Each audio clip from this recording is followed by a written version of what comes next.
देखिए बाबू, हाँ आप लोग को बताते हैं कि गॉस का नियम किसे कहते हैं। देखिए नॉर्मली गॉस का नियम कहते हैं ना कि यदि किसी बंद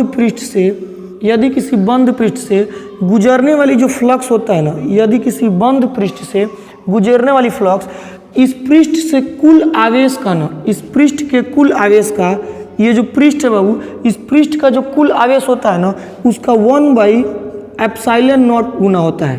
1/ε0 गुना होता है। इसी को क्या कहते हैं हम लोग? गॉस का नियम कहते हैं। इसको क्या कहते हैं हम लोग?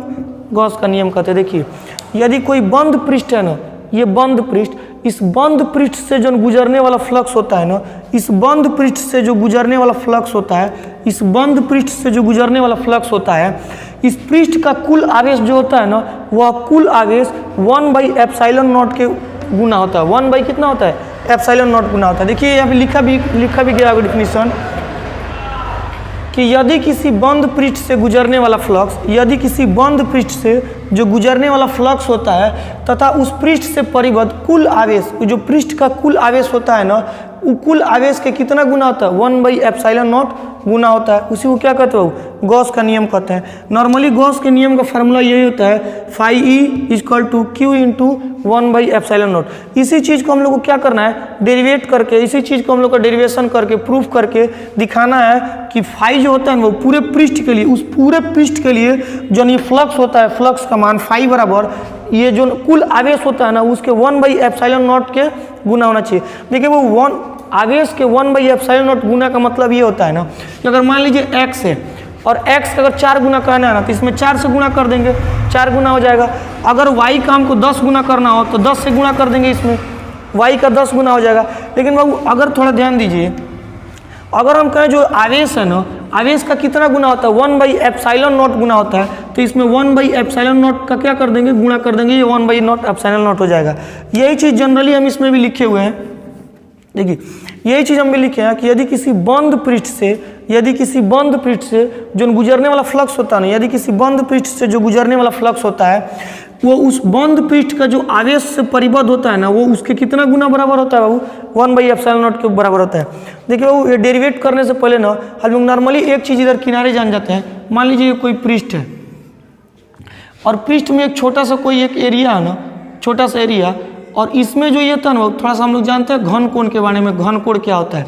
जो यहाँ पे बनता है ना घन कोण, जो यहाँ पे बनता है ना, नॉर्मली घन कोण जो होता है ना बाबू, घन कोण, उस घन कोण को ये आगे डेरिवेशन में काम आएगा। अभी आप लोग को हो सकता है कि ना समझ में आए, आगे जब डेरिवेशन किया जाएगा तो आप लोग को बहुत अच्छा से समझ में आएगा बाबू। बस थोड़ी देर के लिए जान लीजिए, थोड़ा एक्स्ट्रा है। घन कोण क्या होता है? d ओमेगा बराबर हो जाएगा ना। देखिए ओमेगा घन कोण है, बहुत छोटे से एरिया के लिए लेंगे ना तो उसके लिए d लगा देते हैं हम लोग। इसका घन कोण हो जाएगा ना dA cos θ/r²। ये बहुत छोटे के लिए, बहुत पार्टिकुलर एक छोटे से एरिया के लिए घन कोण होता है। अगर पूरे इस पृष्ठ के लिए लेना तो ये हो जाएगा d⍵/4π। नॉर्मली डेरिवेशन में इस चीज़ का प्रयोग होगा, इसलिए हम थोड़ा किनारे साइड में लिख दिए हैं। देखिए बाबू आगे हम लोग देखते हैं ना, मान लीजिए अब हम लोग प्रूफ कर रहे हैं इसका। देखिए मान लीजिए ये कोई क्या है? ये कोई पृष्ठ है और इस पृष्ठ में ना नॉर्मली हम छोटा सा एरिया ले लिए। क्या ले लिए बाबू? ये छोटा सा एरिया, ये dA दिखा देते हैं। जब एरिया छोटा हो जाता है तो उसको dA दिखाते हैं। और इस छोटे से एरिया में ना एक छोटा सा बिंदु है जिसको हम लोग किस बिंदु से दिखा दे रहे हैं? P। और P बिंदु से ना R दूरी पर, कितने दूरी पर बाबू? R दूरी पर ना एक धन आवेश है। एक क्या है? मान लेते हैं बिंदु O पे। और देखिए इससे जो है ना इसका घन कोण, यहाँ पे जो घन कोण बनता है ना d⍵। तो देखिए इस पे कितना तीव्रता उत्पन्न होता है, थोड़ा ध्यान देंगे। देखिए वो हम लिखेंगे ना यहाँ, थोड़ा सा यहाँ हम लोग को लिखना पड़ेगा कि Q आवेश के कारण, Q धन आवेश के कारण R दूरी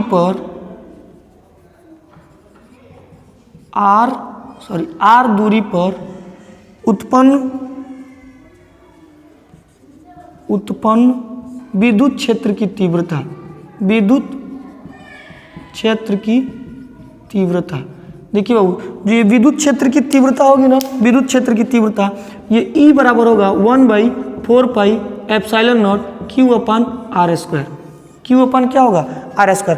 अब देखिए वो नॉर्मली हम लोग निकालेंगे ना, इस छोटे से एरिया से कितना फ्लक्स पास हो सकता है, इस छोटे से एरिया से कितना फ्लक्स पास हो सकता है। देखिए तो ये हम लोग नॉर्मली फाई ई बराबर लिखेंगे ना, फाई ई बराबर होता है बाबू, फाई ई बराबर होता है E into area, E into क्या होगा एरिया। लेकिन देखिए ये बहुत छोटा सा एरिया है ना, हम लोग बहुत पार्टिकुलरली एक छोटे से एरिया के लिए लिए है। एरिया क्या है हमारा, बहुत छोटा है, तो बहुत एरिया छोटा है ना, तो इसके लिए हम लोग क्या लगा देंगे, इसके आगे क्या लगा देंगे, डी लगा देंगे। एरिया क्या है, बहुत छोटा है, तो ये एक हमारा छोटे से एरिया से कितने फ्लक्स पास हो सकते हैं उसके लिए है। देखिए नॉर्मली हम क्या करते हैं ना, देखिए ये नॉर्मली ये डॉट रहेगा, यहाँ पे क्या रहेगा, डॉट रहेगा। देखिए इससे हम यहाँ लिख सकते हैं ना डी फाई ई बराबर, देखिए हम लोग जानते हैं ए डॉट बी का डॉट प्रोडक्ट क्या होता है, A B cos theta. A dot B का डॉट प्रोडक्ट क्या होता है, ए बी कॉस थीटा। तो वैसे हम लोग इसका डॉट प्रोडक्ट निकालेंगे ना, तो ये हो जाएगा E D A cos theta. हम उम्मीद करते हैं कि आप लोग को ये चीज़ बहुत अच्छे से समझ में आया होगा। इसके बाद हम देखिए, इसके बाद आप लोग को हम यहाँ बताते हैं, थोड़ा सा ध्यान दीजिएगा। देखिए इसके बाद हम लोग ये जो E D A cos theta है ना, अगर इसको हम लोग इक्वेशन फर्स्ट मान लें तो देखिए ई का मान यहाँ इक्वेशन फर्स्ट में रख लीजिए। यहाँ बहुत आसानी से क्या करेंगे हम, डी फाई इक्वल टू ई का मान यहाँ पे पुट कर देंगे, तो ये हो जाएगा 1/4 pi epsilon not q upon r²। Q upon क्या हो जाएगा, r², और बाकी ये रह जाएगा डी ए कॉस थीटा। देखिए बाबू अब ये r को थोड़ा सा हम शिफ्ट कर देते हैं यार। देखिए ये डी फाई इक्वल टू हो जाएगा 1/4 पाई एप्सिलॉन नॉट क्यू अपान, देखिए क्यू को इसे रन देते हैं डी ए कॉस थीटा बटा ये r² को थोड़ा सा हम शिफ्ट कर देते हैं, इधर r² हो गया। और थोड़ा ध्यान दीजिए ये वाला जो वैल्यू है ना, हम लोग देखिए एक छोटे से एरिया, अब थोड़ा ध्यान दीजिएगा, ये छोटे से एरिया के लिए पार्टिकुलरली छोटे से एरिया के लिए घन कोण जो होता है ना, हम लोग लिखे हैं जो छोटे से एरिया के लिए जो घन कोण होता है ना वो D A cos theta r², इसके जगह हम लोग क्या लिख सकते हैं, डी ओमेगा लिख सकते हैं। तो ये क्या हो जाएगा, d phi equal to 1/4 pi epsilon not Q, और ये पूरे की जगह पे हम लोग क्या लिख सकते हैं बाबू, डी ओमेगा लिख सकते हैं। क्या लिख सकते हैं, डी ओमेगा। ये पार्टिकुलरली एक छोटे से एरिया के लिए निकला है। अगर हम पूरे संपूर्ण के लिए निकालें, पूरे संपूर्ण के लिए फ्लक्स कितना पास होगा पूरे संपूर्ण के लिए, तो ये देखिए ये छोटे से एरिया के लिए था तो हम डी लिखे थे, लेकिन जब पूरे संपूर्ण के लिए निकालेंगे ना तो ये डी हटा देंगे, हम फाई लिख देंगे।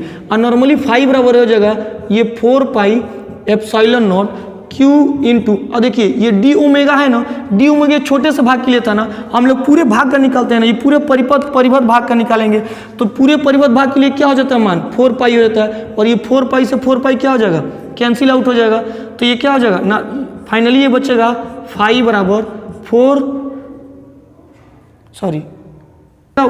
1 एप्सिलॉन नॉट गुणा ये क्यू बच गया ना। देखिए नॉर्मली यही हम लोग को प्रूफ करना था ना कि जो फाई ई, नॉर्मली ये जो होता है सब फाई ई होता है बाबू, क्योंकि ये विद्युत क्षेत्र का ना है, ये विद्युत क्षेत्र का तो ये फाई ई होगा। देखिए हम लोग को यही निकलना है ना, फाई ई बराबर क्यू इंटू 1/एप्सिलॉन नॉट। देखिए ये क्यू इंटू क्या होता है 1/एप्सिलॉन नॉट, और यही नॉर्मली बहुत छोटा सा डेरिवेशन है। देखिए बाबू ये बहुत छोटा सा डेरिवेशन है, थोड़ा सा बाहर नॉइज क्रिएट हो रहा है। देखिए बहुत छोटा सा डेरिवेशन है, हालांकि देखने में बहुत खतरनाक लगता है, वो बहुत छोटा सा डेरिवेशन है, और यही हम लोग को सिद्ध करना था। और यही क्या होता है, गॉस का नियम होता है। जनरली जो इसके बारे में बताए थे ना, वो साइंटिस्ट का नाम वो फेंड्रिच था। फेंड्रिच साहब ने क्या किया था, गॉस का नियम दिया था। जिन्होंने गॉस का नियम दिया था वो फेंड्रिच साहब था। देखिए बाबू ये नॉर्मली गॉस का नियम, अगर आपको लोग कोई डाउट हो तो इसमें कमेंट सेक्शन आप लोग के लिए खुला हुआ है, कमेंट सेक्शन में कमेंट करके पूछ सकते हैं। अगर अन्य भी कोई अगर इंपॉर्टेंट क्वेश्चन आप लोग को पूछना हो तो कमेंट करके बाबू आराम से वो क्वेश्चन को क्या कर सकते हैं, पूछ सकते हैं। ठीक।